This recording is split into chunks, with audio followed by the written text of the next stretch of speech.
ఈ రోజు మా స్టూడెంట్ కి ఒక డౌట్ ఉంది. ఆ డౌట్ ఏంటో అడుగుతారు, చూడండి, మీకు కూడా క్లియర్ అవుతుంది. చెప్పురా.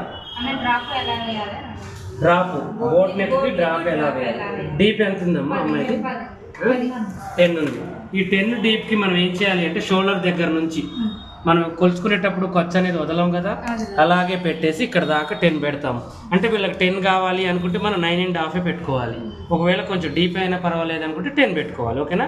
పెట్టేసిన తర్వాత ఇప్పుడు ఈ పై నుంచి కిందికి మనం ఏం చేయాలంటే 3 నుంచి 4 దాకా పెట్టుకోవాలి. బోట్ నెక్ 5 దాకా కూడా పెట్టుకోవచ్చు. హైట్ పర్సనాలిటీని బట్టి మనం ఈ లోతుని తీయాలి. తర్వాత వెడల్పు కూడా బోట్ నెక్కి మనం ఈ పొడవు ఈ వెడల్పు సేమ్ పెట్టుకుంటే చూడడానికి కూడా చాలా బాగుంటుంది. 3.5 పెడితే 3.5 పెట్టండి, 4 పెడితే 4 పెట్టండి, బాగుంటుంది.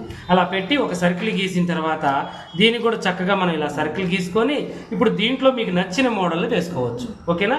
ఇక డ్రాప్ అంటే ఏంటిది, నేను ఒక మంచి ఉద్దేశం చెప్పాను మీకు.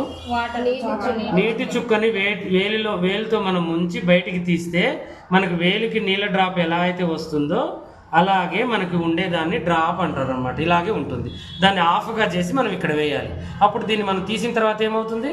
ఫుల్ అవుతుంది. ఇప్పుడు ఈ డ్రాప్ ఆకారం కరెక్ట్గా ఉందా? ఉంది కదా, ఇలాగే వేసుకోవాలి. ఓకేనా? క్లియర్ అయిందా నీకు?